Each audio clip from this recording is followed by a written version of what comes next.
Dekai is a town in the highlands of West Papua. Since late 2025, it has become the site of an ongoing documented pattern of human rights abuse. Security forces conducting mass arrests of civilians without warrants, without lawyers, and without charges. It's a clear pattern of abuse. Human Rights Monitor has documented a series of arbitrary arrests in Dekai from late 2025 into 2026. In January 2026, 6 Indigenous Papuans were detained and at least 3 subjected to torture during military interrogations. That same month, a 20-year-old vocational student, Yenus Mohi, was dragged from his home by soldiers demanding information about armed groups. When he said he didn't know, he was beaten with a rifle butt, dragged across the ground, and left without medical help. On the 31st of January, 2 civil society activists were detained without warrant by Navy Marine personnel. They were held for 2 hours, then released with no explanation. On the 14th of February, 2 more young men, one a minor, were arrested for being near a fire. Security forces searched their family homes and confiscated everyday items like bows and arrows, noken bags and machetes used for gardening.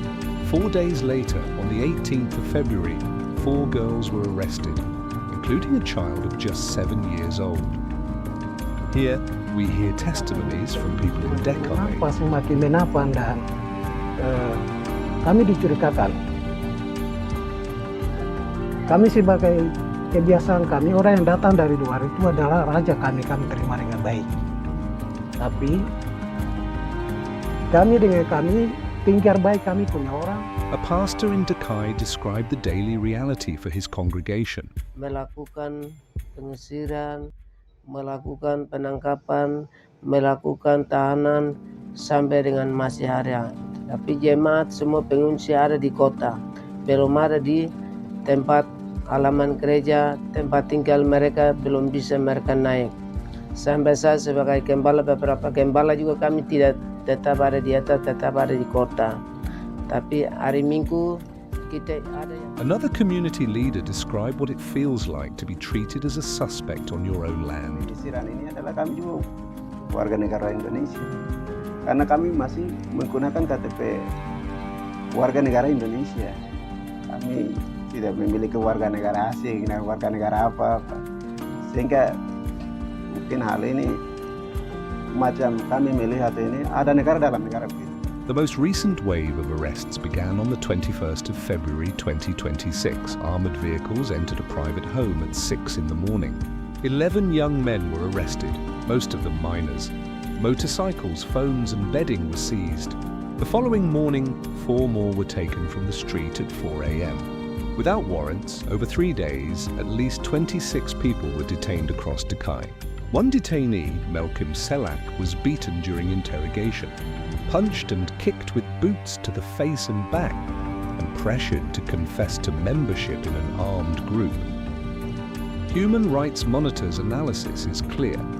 These arrests violate the International Covenant on Civil and Political Rights, the Convention Against Torture, and the Convention on the Rights of the Child. Arrests without warrants, denial of legal counsel, torture during interrogation, collective targeting of an indigenous community. This is what international law calls arbitrary detention. Human Rights Monitor's annual report for 2025 found that Yahukimo had the highest number of armed clashes of any regency in West Papua, and that torture has become a common tactic applied by state agents. Even as of late March 2026, the arrests continued. 19-year-old Yenus Mohi was detained without warrant, held for 4 days, and released with severe injuries. 2 other men arrested alongside him have not been found. The people arrested in Dekai are students, farmers, teenagers, and tribal elders. They are being arrested on their own land, in their own homes, sometimes at 4 in the morning, without a warrant, without a lawyer, and often without their families being told. This is a clear pattern of human rights abuse.